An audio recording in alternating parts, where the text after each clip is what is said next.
En 1792, une femme marchait librement dans les rues ensanglantées de Paris révolutionnaire, protégée par l'ombre même de la mort.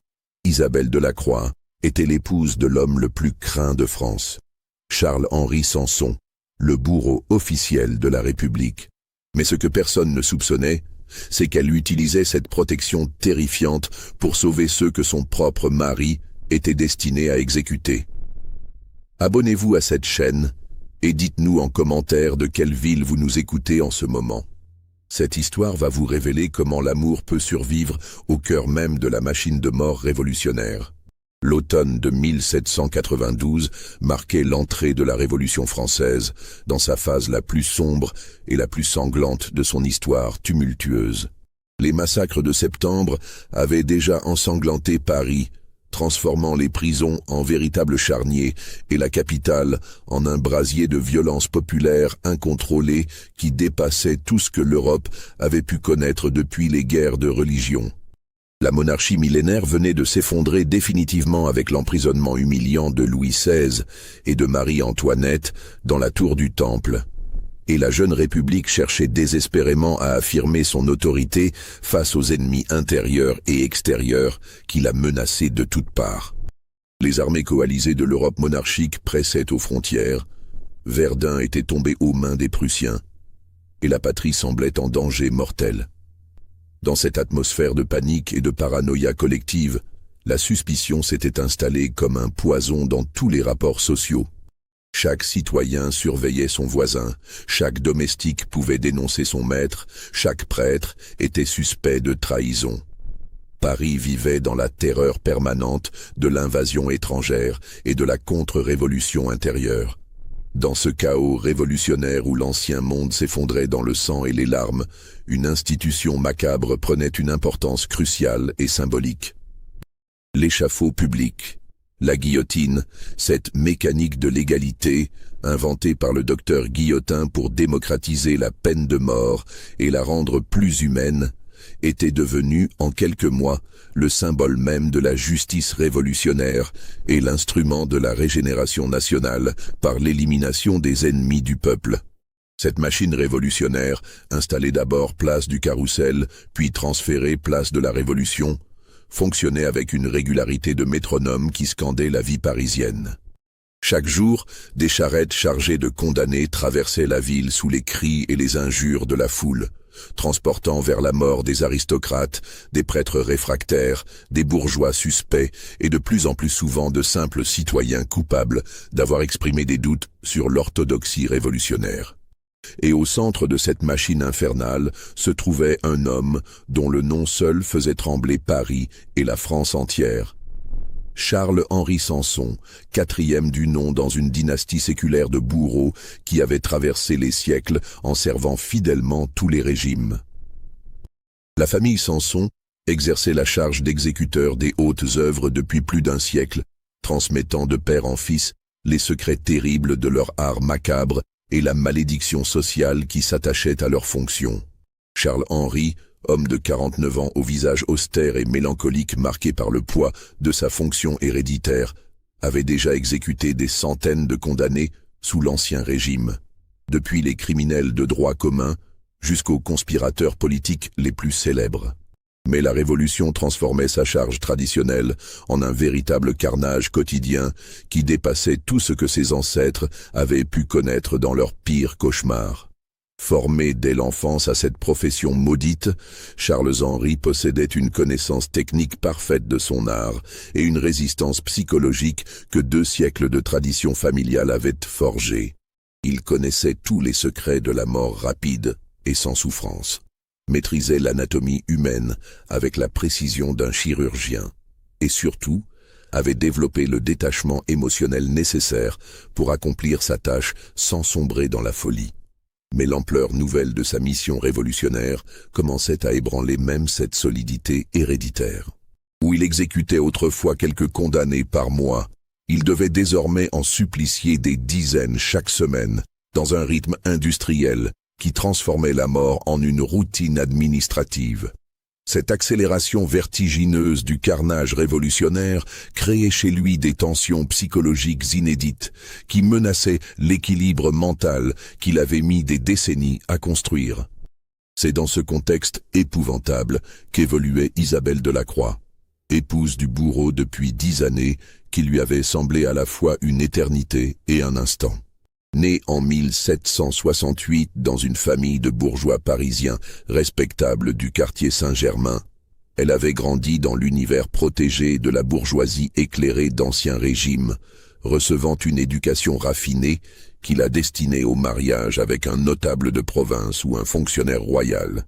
Elle avait épousé Charles-Henri en 1782, à l'âge de 14 ans selon les usages de l'époque, dans une union arrangée par leurs familles respectives. Cette alliance visait à anoblir socialement la dynastie Sanson en l'alliant à la bourgeoisie respectée, tout en offrant à la famille Delacroix l'opportunité d'acquérir des biens considérables et une position sociale particulière, certes marginale, mais lucrative.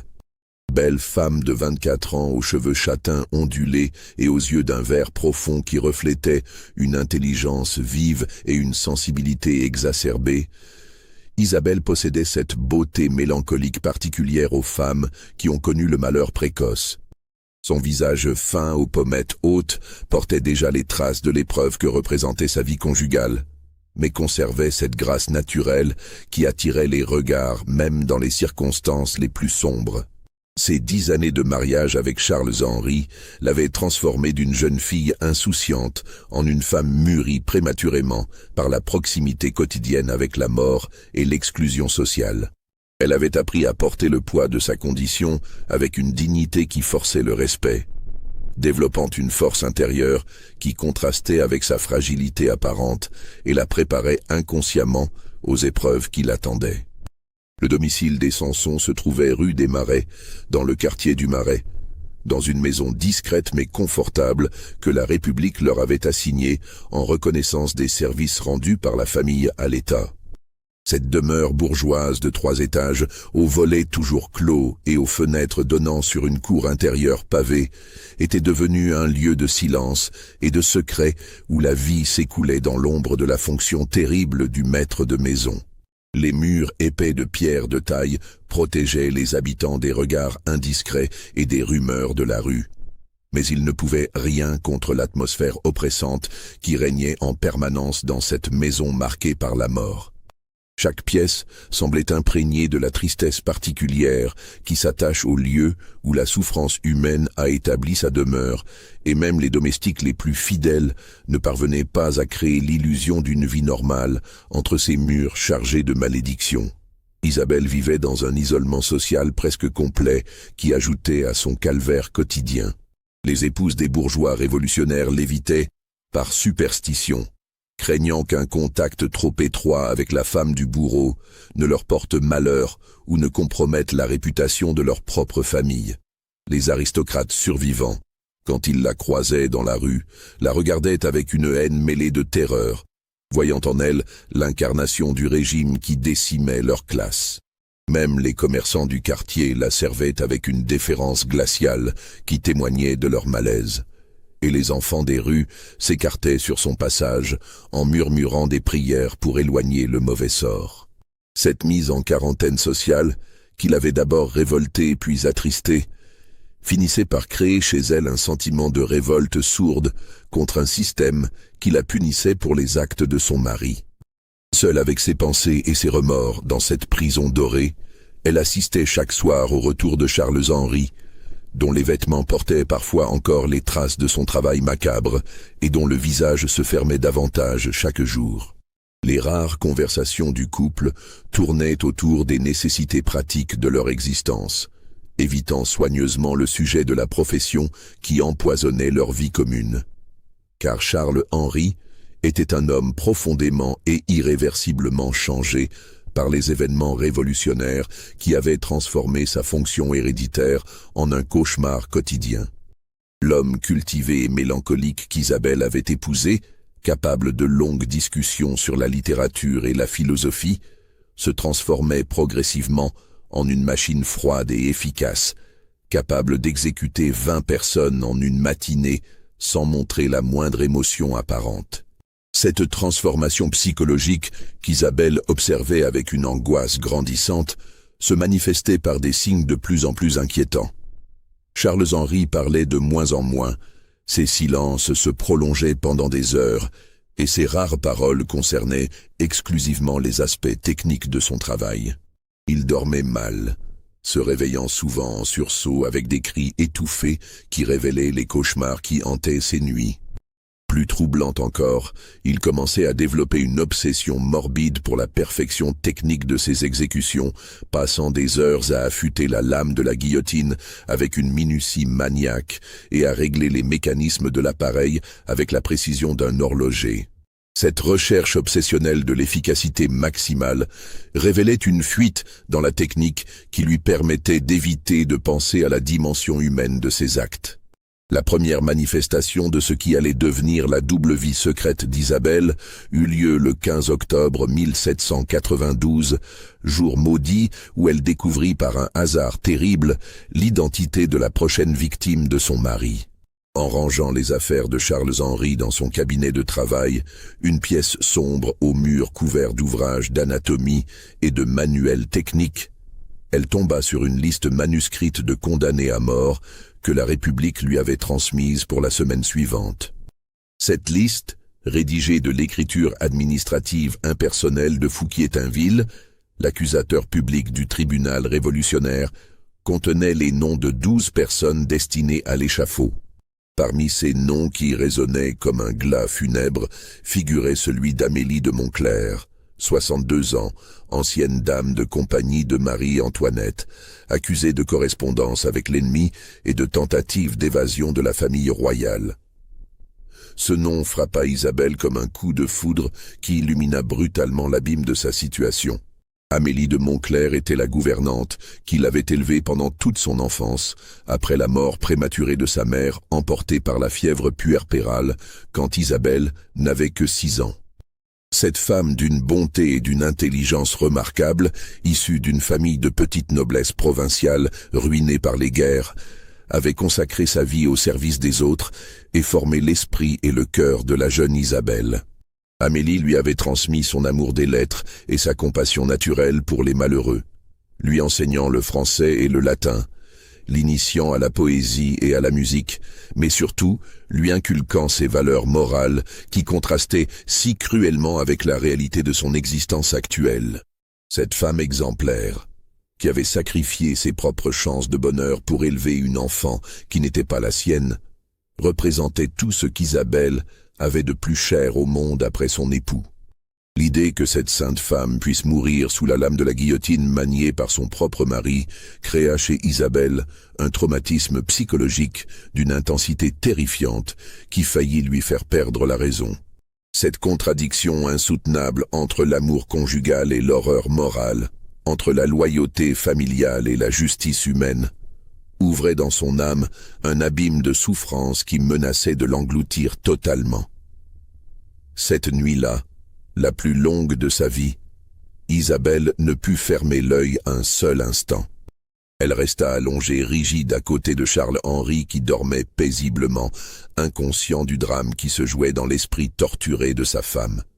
Elle regardait ce visage qu'elle avait aimé, ces mains qui l'avaient caressé avec tendresse et qui, dans 48 heures, donneraient la mort à la femme qui avait été sa seconde mère et son guide spirituel.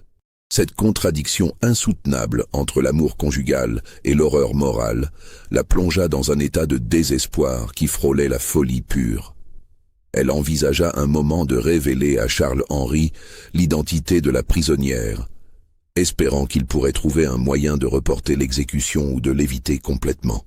Mais elle connaissait suffisamment son mari pour savoir qu'il considérait sa fonction comme un devoir sacré qu'aucune considération personnelle ne pouvait remettre en question. Au petit matin, épuisée par cette nuit d'agonie morale, elle prit une décision qui allait changer le cours de sa vie et mettre en péril son existence même. Elle décida de sauver Amélie de Montclerc, quelles qu'en soient les conséquences pour elle-même et pour son couple. Mais comment une simple femme, sans relations politiques ni moyens financiers, pourrait-elle s'opposer à la machine révolutionnaire dans ce qu'elle avait de plus implacable et de plus redoutable? La réponse lui vint progressivement, au fil d'une journée passée à arpenter leur maison comme une âme en peine, tourmentée par l'urgence de la situation et l'impossibilité apparente de sa mission. Sa position d'épouse du bourreau, qui l'isolait socialement et la faisait haïr de tous les partis, constituait paradoxalement son unique atout dans cette entreprise désespérée. Elle jouissait d'une liberté de mouvement absolue dans Paris révolutionnaire, car personne n'osait l'arrêter, l'interroger ou même lui adresser la parole sans nécessité absolue. Les gardes nationaux la saluaient avec un respect mêlé de craintes superstitieuses. Les commissaires révolutionnaires s'écartaient sur son passage avec déférence, et même les personnalités les plus influentes du régime, comme Robespierre ou Saint-Just, la traitaient avec une politesse particulière lors des rares occasions où ils se croisaient dans les réceptions officielles. Cette découverte de ses privilèges cachés ouvrit à Isabelle des perspectives qu'elle n'avait jamais envisagées auparavant.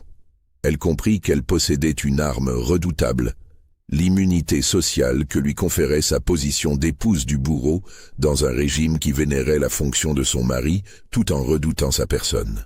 Cette protection invisible mais réelle lui permettrait peut-être d'accomplir l'impossible, infiltrer les rouages de la justice révolutionnaire pour en sauver les victimes. Isabelle commença par mener une enquête discrète mais méthodique sur les conditions de détention d'Amélie de Montclerc et sur le fonctionnement général du système carcéral révolutionnaire. Cette investigation lui révéla un monde d'une complexité et d'une cruauté qui dépassait tout ce qu'elle avait pu imaginer depuis sa position protégée de bourgeoise parisienne.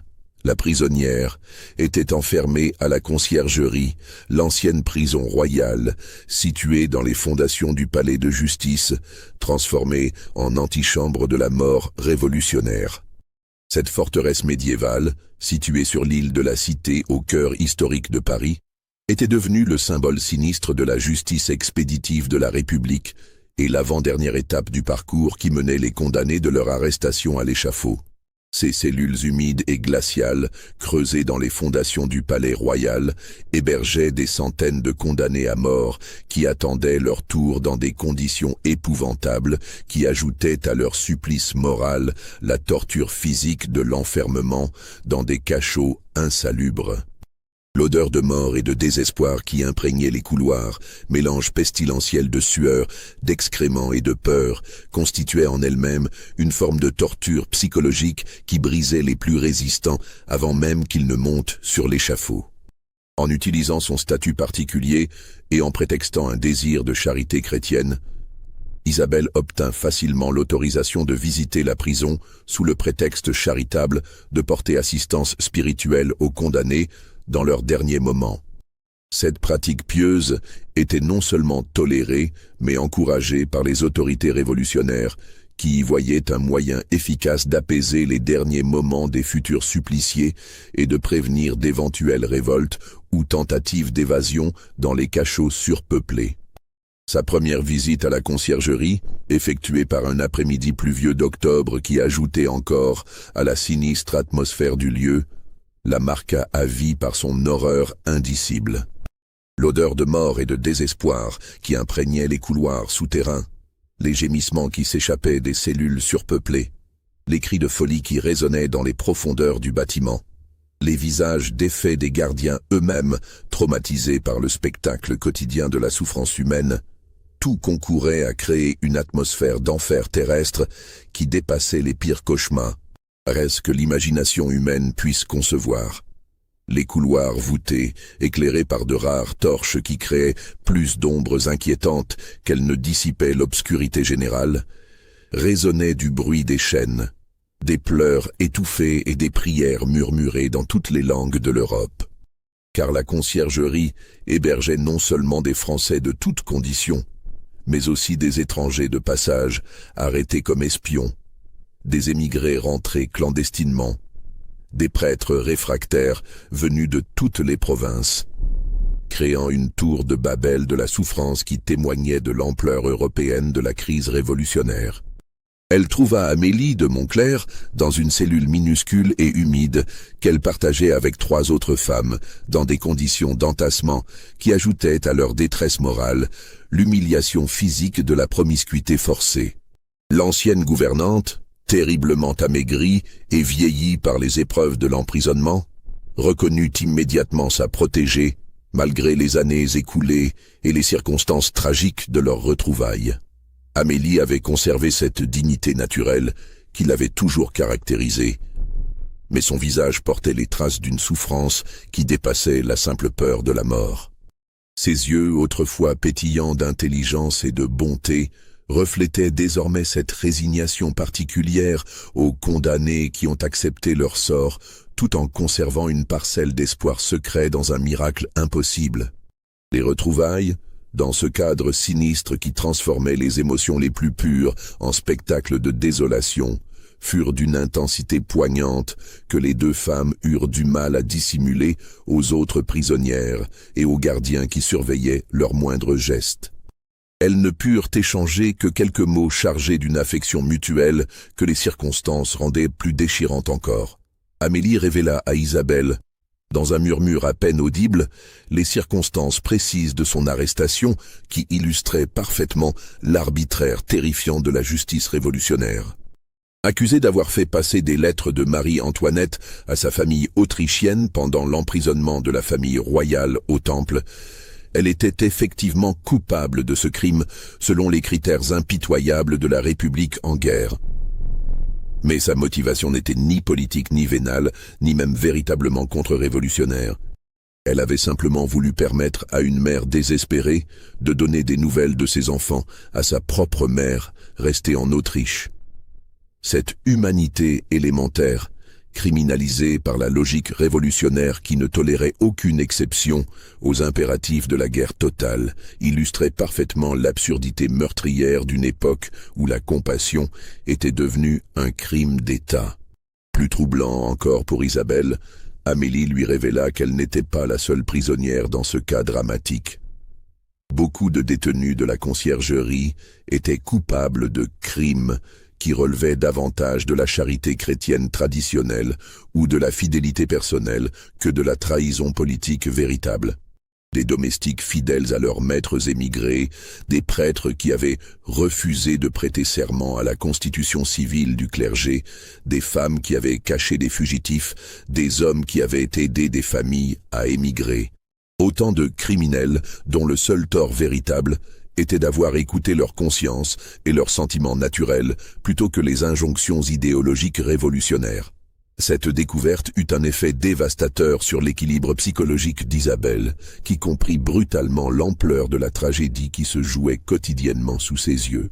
Elle réalisa que sauver Amélie serait un acte isolé dans un océan de souffrances injustes, et que sa position unique lui donnait peut-être la possibilité morale, sinon le devoir impérieux, d'aider bien d'autres innocents victimes d'un système qui avait perdu tout sens de la mesure et de la justice.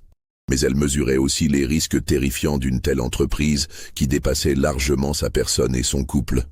Si ses activités clandestines étaient découvertes par les autorités révolutionnaires, elle ne pourrait espérer aucune clémence de la part d'un régime qui ne pardonnait jamais la trahison. Être l'épouse du bourreau ne la protégerait pas de la guillotine. Au contraire, cela aggraverait considérablement sa trahison aux yeux des révolutionnaires qui y verraient une corruption de l'instrument même de leur justice. Au cours des jours suivants, qui s'écoulèrent dans une tension croissante à mesure qu'approchait la date fatidique de l'exécution, Isabelle élabora progressivement un plan d'évasion pour Amélie, qui exploitait sa connaissance intime des failles du système carcéral révolutionnaire. Ce système, improvisé dans l'urgence et géré par des hommes souvent incompétents ou traumatisés, reposait davantage sur la terreur psychologique que sur l'efficacité organisationnelle réelle. Les gardiens de la conciergerie, recrutés en hâte parmi les patriotes les plus zélés, mais souvent les moins qualifiés, étaient eux-mêmes traumatisés par leur travail quotidien et souvent ivres pour oublier l'horreur qu'ils côtoyaient en permanence. Ils n'exerçaient qu'une surveillance approximative, multipliant les négligences qui pouvaient être exploitées par une personne suffisamment déterminée et intelligente. Les registres étaient mal tenus par des scribes débordés, les rondes irrégulières et souvent bâclées, les communications entre les différents services défaillantes et l'atmosphère générale de panique qui régnait dans Paris facilitaient toutes les négligences et tous les dysfonctionnements. Cette organisation chaotique, produit de l'improvisation révolutionnaire, offrait paradoxalement plus d'opportunités d'évasion que le système carcéral rigide de l'Ancien Régime. Isabelle découvrit également qu'il existait dans la conciergerie un réseau informel de gardiens, d'employés et même de fonctionnaires qui éprouvaient secrètement de la compassion pour certains prisonniers dont ils jugeaient les crimes véniels ou les condamnations excessives. Ces hommes et ces femmes, pris entre leurs devoirs révolutionnaires officiels et leur humanité naturelle, étaient prêts à fermer les yeux sur certaines irrégularités à condition que leur propre vie ne soit pas mise en danger par leur complaisance. Cette découverte d'un réseau potentiel de complicité la remplit d'espoir, mais aussi d'une appréhension nouvelle, car elle comprenait qu'elle allait devoir manipuler des êtres humains et les entraîner dans des risques mortels pour accomplir sa mission de sauvetage. Cette dimension morale de son entreprise, qui faisait d'elle une manipulatrice potentielle autant qu'une sauveuse, ajoutait à ses tourments une culpabilité anticipée qui compliquait encore ses calculs. La première évasion organisée par Isabelle eut lieu 3 jours avant l'exécution prévue d'Amélie de Montclair, par une soirée brumeuse de fin octobre qui offrait la couverture naturelle nécessaire à une opération clandestine. Le plan qu'elle avait élaboré était d'une simplicité audacieuse qui exploitait les failles qu'elle avait identifiées dans l'organisation carcérale. Isabelle se présenta à la conciergerie en fin d'après-midi, à l'heure critique où les gardiens changèrent d'équipe et où l'attention se relâchait naturellement dans la confusion du passage de consignes. Elle portait dissimulées sous ses vêtements 2 robes identiques et avait préparé de faux papiers d'identité grâce à un faussaire qu'elle avait découvert dans les bas-fonds de Paris, ancien scribe de l'administration royale, reconverti dans la contrefaçon par nécessité révolutionnaire. L'échange de vêtements et d'identité eut lieu dans les latrines communes de la prison, lieu sordide mais stratégiquement choisi, car il était le seul endroit où les prisonnières pouvaient se retrouver quelques minutes sans surveillance directe des gardiens. Ces latrines collectives, d'une saleté repoussante qui ajoutait à l'humiliation des détenus, constituaient paradoxalement l'unique espace de relative intimité dans cet univers de surveillance totale. Amélie enfila rapidement les vêtements d'Isabelle et adopta sa démarche pour sortir de la prison en sa place, tandis qu'Isabelle restait dans la cellule de sa protégée, dissimulée sous les couvertures crasseuses, comptant sur l'obscurité générale et la négligence des gardiens pour que sa substitution ne soit pas remarquée avant le lendemain matin. Le plan fonctionna parfaitement, dépassant même les espérances d'Isabelle qui avait prévu plusieurs scénarios de secours en cas de découverte prématurée. Amélie sortit de la conciergerie sans encombre, protégée par l'aura de respect craintif qui entourait l'épouse du bourreau, et Isabelle parvint à quitter la prison le lendemain matin en expliquant aux gardiens, avec un aplomb qui la surprit elle-même, qu'elle avait passé la nuit auprès d'une prisonnière mourante pour lui apporter les derniers secours spirituels. Cette première évasion réussie, qui aurait dû rester un cas isolé, dicté par les circonstances exceptionnelles, marqua en réalité le début d'une activité clandestine qui allait s'amplifier de manière exponentielle et transformer complètement la vie d'Isabelle. Car cette femme jusque-là passive avait découvert quelque chose de grisant et de dangereux, l'ivresse du pouvoir sur la vie et la mort. Sauver Amélie lui avait procuré une sensation de puissance et d'accomplissement qu'elle n'avait jamais ressentie auparavant dans son existence confinée et marginalisée. Pour la première fois depuis le début de la Révolution, elle avait l'impression d'exercer une influence positive sur le cours des événements, de pouvoir opposer sa volonté individuelle à la machine de mort révolutionnaire qui semblait jusque-là invincible et implacable. Cette découverte de ses propres capacités d'action coïncida tragiquement avec une évolution de plus en plus inquiétante de la personnalité de son mari, évolution qui la confortait dans l'idée que sa mission de sauvetage était non seulement justifiée moralement, mais absolument nécessaire pour préserver ce qui restait d'humanité dans ce monde en folie. Charles-Henri devenait en effet de plus en plus obsédé par l'efficacité technique de ses exécutions, passant des heures entières enfermé dans son atelier à affûter la lame de la guillotine avec une minutie maniaque et à régler les mécanismes avec la précision obsessionnelle d'un horloger perfectionniste. Il parlait désormais de son travail avec un détachement clinique qui glaçait Isabelle d'effroi, décrivant les différentes réactions des condamnés face à la mort comme un naturaliste décrit le comportement des animaux dans leur habitat naturel. Plus troublant encore, Charles-Henri commençait à manifester une forme de fierté professionnelle morbide qui révélait l'ampleur de sa déshumanisation progressive. Il se vantait de pouvoir exécuter 20 personnes en moins d'une heure sans incident technique et s'irritait visiblement quand des problèmes mécaniques ou des résistances de condamnés ralentissaient le rythme infernal des exécutions. Il tenait un journal détaillé de ses performances, notant scrupuleusement les temps d'exécution et les incidents éventuels avec la minutie morbide d'un comptable de la mort.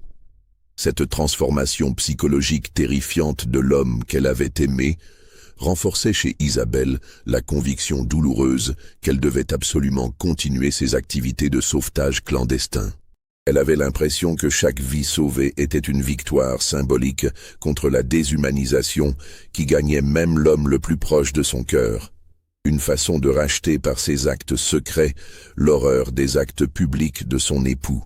Mais elle découvrait aussi, avec une angoisse croissante, que ces évasions organisées créaient des complications terrifiantes pour elle-même et pour son entourage immédiat. Le système révolutionnaire, malgré son apparence chaotique et improvisée, possédait des mécanismes de contrôle et de répression redoutables qui s'activaient automatiquement dès qu'une anomalie était détectée dans le fonctionnement de la machine judiciaire. Quand un prisonnier disparaissait mystérieusement de sa cellule, des enquêtes approfondies étaient immédiatement ouvertes, des suspects systématiquement interrogés sous la torture, des têtes tombaient inexorablement pour l'exemple. Les gardiens négligents ou soupçonnés de complicité étaient eux-mêmes envoyés à l'échafaud dans les 48 heures, créant un climat de terreur absolue qui rendait chaque nouvelle évasion plus difficile et plus dangereuse que la précédente.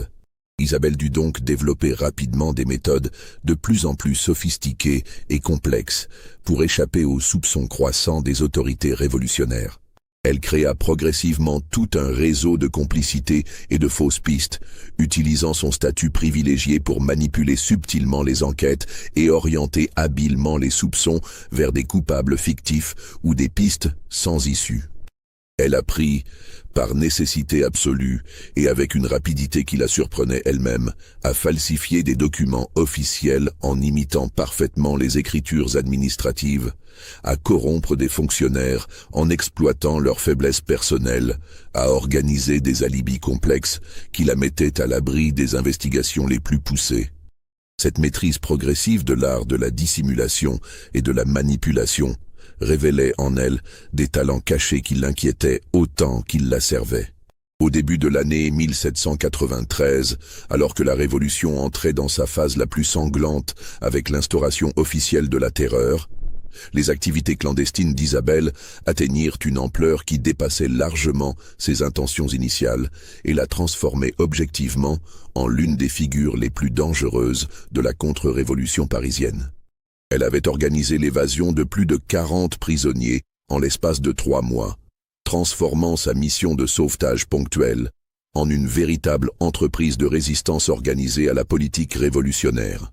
Chaque succès l'encourageait à prendre des risques plus importants et à élargir son champ d'action, dans une escalade dangereuse qui la menait inéluctablement vers un destin catastrophique qu'elle refusait encore d'envisager. Ces méthodes s'étaient considérablement raffinées et professionnalisées au contact de cette pratique intensive de la clandestinité.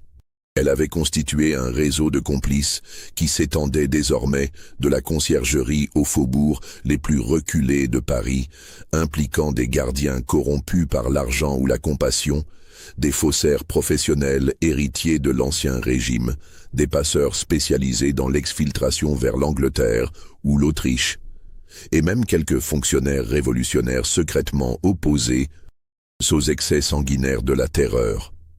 Ce réseau fonctionnait selon des règles strictes de compartimentage que la prudence avait imposées. Chaque membre ne connaissait que ses contacts directs et ignorait l'organisation générale. Et Isabelle elle-même était la seule à avoir une vision globale de l'entreprise. Cette structure pyramidale, inspirée des sociétés secrètes de l'Ancien Régime, offrait une sécurité relative, mais créait aussi une dépendance totale vis-à-vis de sa personne. Mais cette expansion rapide et nécessaire créait des vulnérabilités croissantes qui échappaient de plus en plus au contrôle d'Isabelle. Plus le réseau s'étoffait et se complexifiait, plus il devenait difficile de contrôler tous ses membres et de prévenir les trahisons volontaires ou involontaires qui pouvaient à tout moment faire s'effondrer l'ensemble de l'édifice clandestin. Isabelle découvrait avec une angoisse grandissante que certains de ses complices étaient motivés davantage par l'appât du gain immédiat que par la compassion humanitaire, et qu'ils n'hésiteraient probablement pas à la dénoncer aux autorités pour sauver leur propre vie en cas de danger imminent. Cette réalité cruelle de la nature humaine en temps de crise ajoutait à ces préoccupations tactiques une dimension psychologique épuisante. La situation devint particulièrement critique et menaçante quand Antoine Fouquier-Tinville, l'accusateur public du tribunal révolutionnaire et l'une des figures les plus sinistres du régime de la terreur, commença à s'interroger personnellement sur la fréquence anormalement élevée des évasions de la conciergerie. Cet homme d'une intelligence redoutable et d'une cruauté raffinée, directement responsable de l'envoi à la guillotine de milliers de Français, possédait un esprit analytique exceptionnel et une méfiance instinctive qui lui permettait de détecter les anomalies les plus subtiles dans le fonctionnement de la machine judiciaire révolutionnaire. Fouquier-Tinville ordonna une enquête approfondie et impitoyable sur les dysfonctionnements carcéraux, confiant cette mission délicate à Joseph Lebon, l'un des représentants en mission les plus sanguinaires et les plus efficaces de la République. Lebon était un homme d'une cruauté intellectuelle raffinée, qui prenait un plaisir pervers à démasquer les conspirateurs et à les faire souffrir psychologiquement avant de les envoyer à la mort. Son arrivée à Paris pour mener cette enquête spéciale terrifia tous ceux qui gravitaient autour des prisons révolutionnaires. Si cette investigation vous donne des frissons, likez cette vidéo et dites-nous en commentaire ce que vous pensez qu'il va arriver à Isabelle. Mais avant cela, découvrez comment elle va utiliser sa position la plus dangereuse pour sa plus audacieuse évasion. L'enquête méthodique de Lebon commença par un recensement systématique et exhaustif de tous les prisonniers évadés depuis le début de la terreur, avec une attention particulière portée aux circonstances précises de chaque disparition. Il découvrit rapidement, grâce à son analyse statistique rigoureuse, que ces évasions suivaient un schéma particulier et révélateur. Elles concernaient presque exclusivement des prisonniers accusés de crimes mineurs, liés à leur fidélité personnelle ou à leur charité chrétienne, plutôt qu'à de véritables activités contre-révolutionnaires organisées. Cette sélectivité méthodique des évasions suggérait fortement l'existence d'un réseau organisé et idéologiquement cohérent, guidé par des motivations humanitaires plutôt que par des objectifs politiques traditionnels. Cette découverte inquiéta particulièrement Lebon, car elle révélait l'existence d'une opposition au régime d'un type nouveau, plus dangereuse que les conspirations aristocratiques classiques, car elle s'appuyait sur les sentiments naturels de compassion, que la Révolution n'avait pas réussi à éradiquer complètement. Plus inquiétant encore pour Isabelle, dont l'angoisse grandissait à mesure qu'elle percevait l'étau se resserrer autour d'elle, Lebon remarqua avec son œil d'enquêteur professionnel que plusieurs de ces évasions suspectes avaient eu lieu exactement les jours où elle avait rendu visite à la conciergerie dans le cadre de ses œuvres charitables officielles.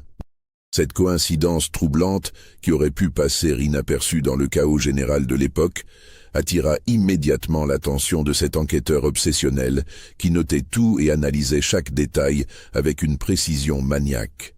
Parallèlement à cette enquête de plus en plus menaçante qui se rapprochait dangereusement de sa personne, Isabelle dut faire face simultanément à une crise personnelle d'une gravité extrême qui mettait en péril non seulement son couple, mais aussi la couverture sociale dont elle bénéficiait pour ses activités clandestines. Charles-Henri commençait en effet à manifester des troubles psychologiques de plus en plus inquiétants et visibles qui transformaient leur vie conjugale en un calvaire quotidien.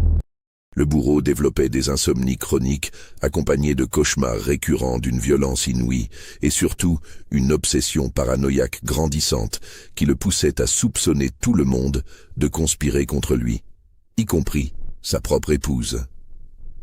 Cette paranoïa croissante n'était pas entièrement injustifiée dans le contexte de l'époque. Charles-Henri était effectivement devenu une cible privilégiée pour de nombreux groupes révolutionnaires qui le considéraient soit comme insuffisamment radical dans l'accomplissement de sa tâche, soit comme trop modéré dans ses méthodes, selon leurs propres critères idéologiques fluctuants. Certains lui reprochaient d'exécuter les condamnés avec trop de douceur et de respecter excessivement leur dignité humaine. D'autres l'accusaient de prendre un plaisir malsain et contre-révolutionnaire à son travail. Cette position inconfortable et dangereuse le transformait progressivement en un homme ombrageux et imprévisible, capable de violente colère, suivie de dépression profonde. L'évolution la plus terrifiante de son comportement était sa tendance croissante à ramener son travail à la maison, abolissant la frontière sacrée qui avait jusque-là protégé leur intimité conjugale de l'horreur de sa fonction publique. Il parlait désormais de plus en plus souvent de ses clients, décrivant leurs derniers moments avec un détachement clinique qui révoltait Isabelle et révélait l'ampleur de sa déshumanisation.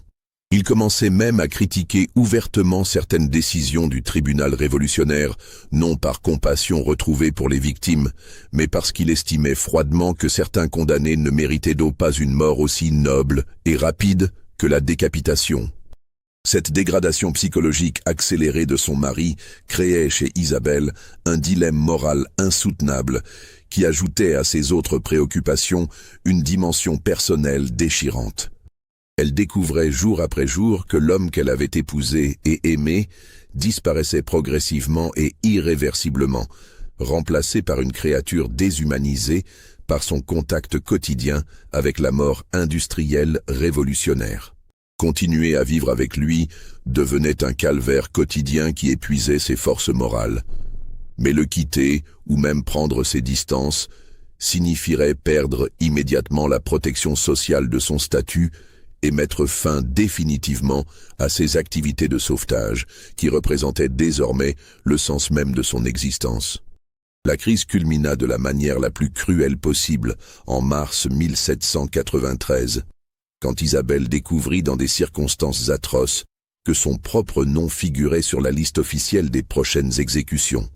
Cette découverte se fit de la façon la plus brutale et traumatisante qui soit, en trouvant le document officiel posé bien en évidence sur le bureau de Charles-Henri, dans leur propre chambre conjugale. Son mari avait reçu directement de Fouquier-Tinville l'ordre explicite d'exécuter sa propre épouse, officiellement accusée de complicité dans les évasions de la conciergerie, intelligence avec les ennemis de la République et corruption de la justice révolutionnaire. La date prévue pour l'exécution était le 15 avril, soit dans moins de 3 semaines. Le choc psychologique de cette révélation faillit littéralement faire perdre raison à Isabelle, qui dut s'appuyer au mur pour ne pas s'effondrer sous le poids de cette découverte terrifiante. Elle comprit instantanément que l'enquête minutieuse de Lebon avait abouti à ses conclusions logiques et que son réseau avait été probablement démantelé dans sa quasi-totalité. Mais ce qui la terrifiait le plus, au-delà même de sa condamnation à mort, était l'attitude de Charles-Henri face à cette situation extraordinaire. En le confrontant directement aux documents accusateurs, Elle découvrit avec une horreur qui dépassait tout ce qu'elle avait pu ressentir auparavant que son mari avait accepté cette mission monstrueuse sans manifester la moindre émotion apparente, comme s'il s'agissait d'une exécution ordinaire parmi d'autres dans son travail quotidien. La conversation qui s'ensuivit dans l'intimité glaciale de leur chambre révéla l'ampleur véritable et définitive de la transformation psychologique de Charles-Henri. Il lui expliqua avec un calme terrifiant et une logique implacable qu'il avait toujours soupçonné ses activités clandestines depuis plusieurs mois, mais qu'il avait volontairement fermé les yeux par faiblesse sentimentale, incompatible avec ses devoirs de citoyen révolutionnaire. Maintenant que la République exigeait officiellement sa tête dans l'intérêt supérieur de la nation, il considérait qu'il était de son devoir absolu de citoyen et de professionnel d'obéir sans discussion, même si cela impliquait de tuer de ses propres mains la femme qu'il prétendait encore aimer d'un amour révolutionnaire épuré de toute faiblesse bourgeoise. Cette révélation glaçante plongea Isabelle dans un désespoir métaphysique qui dépassait infiniment tout ce qu'elle avait pu ressentir auparavant. Elle découvrait que l'homme pour lequel elle avait sacrifié sa sécurité et sa tranquillité était devenu totalement incapable des sentiments humains les plus élémentaires et les plus sacrés. La Révolution avait réussi à détruire non seulement leur amour conjugal, mais l'humanité même de Charles-Henri, transformant l'homme le plus proche de son cœur en l'instrument de sa propre mort. Mais cette découverte atroce libéra aussi chez Isabelle une détermination nouvelle et une lucidité froide qui la surprirent par leur intensité. Puisqu'elle était de toute façon condamnée à mort et que son mariage était définitivement détruit, elle décida d'utiliser ses derniers jours de liberté surveillée pour organiser l'évasion la plus audacieuse et la plus impossible de sa carrière clandestine, sa propre fuite ainsi que celle de tous les prisonniers qu'elle pourrait encore arracher aux griffes de la machine révolutionnaire. Le plan qu'elle élabora en secret au cours des jours suivants était d'une complexité vertigineuse qui exploitait toutes les failles qu'elle avait identifiées dans le système et toutes les complicités qu'elle avait développées. Il impliquait de simuler sa propre mort sur l'échafaud, de faire disparaître son corps dans la confusion générale et de s'enfuir de Paris sous une identité d'emprunt soigneusement préparée. Mais pour réussir cette évasion ultime qui tenait de l'impossible, elle devait obtenir la complicité involontaire de Charles-Henri lui-même, en manipulant son obsession professionnelle et sa paranoïa croissante pour créer les conditions techniques nécessaires à sa survie. La clé de son plan résidait dans l'exploitation d'un défaut technique de la guillotine que seule sa position privilégieuse d'épouse du bourreau lui avait permis de découvrir au cours de ses observations discrètes. En tant que femme de Charles-Henri, elle avait été contrainte d'assister à plusieurs exécutions publiques pour maintenir les apparences sociales, et elle avait remarqué avec son œil exercé que, dans certaines conditions atmosphériques précises, le mécanisme pouvait dysfonctionner de manière prévisible.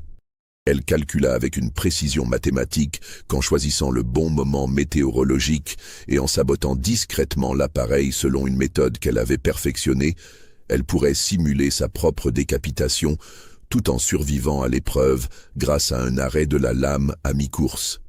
L'exécution publique d'Isabelle de la Croix eut lieu comme prévu le 15 avril 1793 sur la place de la Révolution, devant une foule considérable et exceptionnellement nombreuse venue assister au spectacle extraordinaire et inédit de voir la femme du bourreau subir le sort qu'elle avait indirectement contribué à infliger à tant d'autres victimes de la justice révolutionnaire.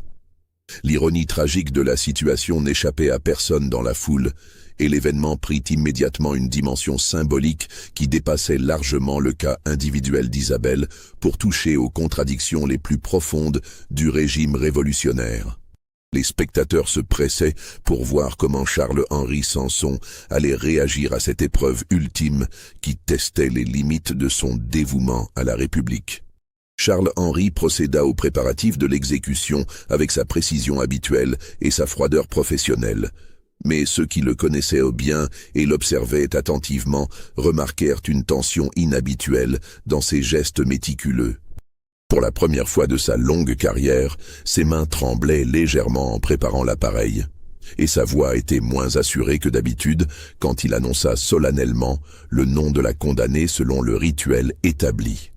Ce que la foule nombreuse et bruyante ne vit pas dans l'excitation du moment, c'est qu'Isabelle avait effectivement réussi son sabotage technique avec une précision qui témoignait de sa connaissance intime des mécanismes. La lame de la guillotine, au lieu de trancher net comme elle l'avait fait des milliers de fois auparavant, se coinça à mi-course avec un bruit métallique inhabituel, créant une blessure spectaculaire et impressionnante, mais soigneusement calculée pour ne pas être mortelle. Dans la confusion générale qui s'ensuivit, mélange de cris de surprise de la foule et d'affolement des autorités face à ce dysfonctionnement technique inédit, et grâce à la complicité parfaitement synchronisée de plusieurs membres de son réseau clandestin infiltrés stratégiquement dans l'assistance, le corps apparent d'Isabelle fut évacué rapidement vers une morgue complice où un médecin de confi. Hans put immédiatement soigner ses blessures réelles, mais non mortelles. Officiellement et pour l'histoire, Isabelle Delacroix était bel et bien morte sous la guillotine manipulée par son propre mari dans l'accomplissement de son devoir révolutionnaire.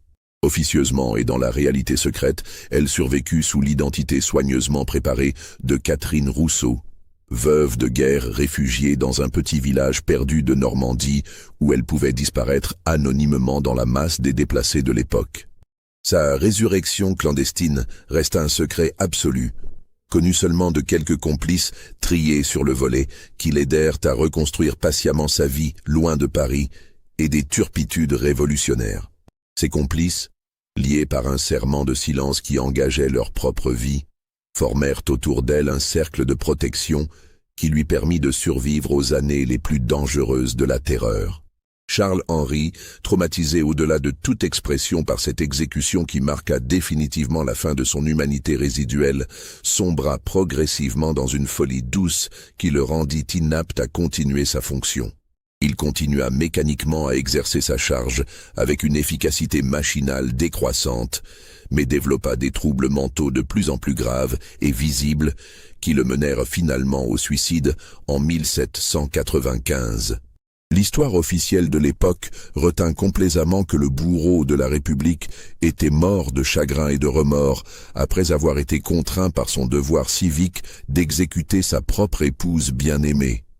Cette version romantique et édifiante masquait une réalité psychologique plus sombre et plus complexe. Charles-Henri était devenu fou en découvrant, trop tard pour que cela change quoi que ce soit, qu'il avait été manipulé et que sa femme avait réussi à lui échapper même dans la mort. Les années qui suivirent l'exécution simulée d'Isabelle virent apparaître dans différentes régions de France des témoignages troublants concernant l'existence d'un réseau clandestin de sauvetage de prisonniers politiques d'une efficacité remarquable. Ce réseau, que les autorités policières successives surnommèrent le réseau de l'ange, en raison de sa capacité apparemment miraculeuse à faire disparaître les condamnés, opéra avec succès de 1793 à 1815. Vous pensez que tout a été révélé sur la véritable fin d'Isabelle? Commentez ci-dessous ce que vous croyez qui s'est réellement passé. Abonnez-vous pour découvrir d'autres mystères révolutionnaires et partagez cette histoire avec tous ceux qui aiment les secrets cachés de l'histoire. Les archives révolutionnaires et impériales conservent plusieurs documents troublants et énigmatiques concernant l'affaire Delacroix et ses prolongements mystérieux. Un rapport de police parisienne de 1794 mentionne de nombreux témoignages concordants selon lesquels une femme ressemblant étrangement à l'épouse du bourreau aurait été aperçue dans plusieurs villages normands, aidant systématiquement des réfugiés politiques de toutes opinions à passer clandestinement en Angleterre. Plus troublante encore pour les historiens contemporains, les registres paroissiaux méticuleux de Saint-Vaast-la-Hougue mentionnent l'arrivée mystérieuse, en mai 1793, d'une certaine Catherine Rousseau, qui se distinguait immédiatement par sa connaissance approfondie et professionnelle des techniques d'évasion et sa capacité remarquable à organiser des réseaux clandestins d'une efficacité redoutable. Cette femme énigmatique disparut définitivement des registres en 1815, après la chute définitive de Napoléon et le retour de la paix en Europe. Un dernier document, découvert récemment dans les archives secrètes du ministère de la Police de la Restauration, évoque l'existence documentée d'un réseau de l'Ange, organisation clandestine spécialisée dans le sauvetage de prisonniers politiques de tous bords qui aurait opéré en France avec une efficacité remarquable de 1793 à 1815. Les méthodes sophistiquées de cette organisation présentaient des similitudes troublantes et révélatrices avec celles utilisées par Isabelle Delacroix pendant la Terreur révolutionnaire. Le chef présumé de ce réseau mystérieux était une femme que les agents de police de tous les régimes surnommaient respectueusement la ressuscitée, en référence directe à sa capacité apparemment surnaturelle à échapper aux arrestations les plus soigneusement préparées et à disparaître comme par magie quand les autorités croyaient l'avoir définitivement cernée. Cette femme extraordinaire ne fut jamais capturée malgré tous les efforts déployés, et son identité réelle demeura un mystère obsédant qui hantera les services secrets de tous les régimes qui se succédèrent en France. Les témoignages concordants de l'époque décrivent la ressuscitée comme une femme d'une trentaine d'années, aux cheveux châtains et aux yeux verts perçants, possédant une connaissance encyclopédique des prisons françaises et une maîtrise parfaite des techniques d'évasion les plus sophistiquées. Certains rapports de police mentionnent qu'elle portait toujours une cicatrice discrète mais visible au cou, qu'elle dissimulait habituellement sous des foulards de soie noire qui devinrent sa signature distinctive. Plus troublant encore, plusieurs témoins oculaires affirmaient de manière concordante qu'elle connaissait intimement les habitudes personnelles et les faiblesses psychologiques des bourreaux et des geôliers de toute la France, comme si elle avait vécu dans leur entourage immédiat pendant des années. Et cette connaissance privilégiée et unique lui permettait d'anticiper leurs réactions avec une précision troublante et de manipuler leurs décisions avec une efficacité qui dépassait l'entendement des enquêteurs de l'époque. Si Isabelle Delacroix a réellement existé et accompli ne serait-ce qu'une partie des exploits qu'on lui attribue dans cette histoire, elle représenterait un exemple absolument unique dans l'histoire de France. Celui d'une femme qui a réussi à transformer sa position de victime potentielle en instrument de résistance active et efficace contre la barbarie révolutionnaire, prouvant que l'individu peut conserver une marge de liberté, même dans les circonstances les plus oppressantes de l'histoire humaine.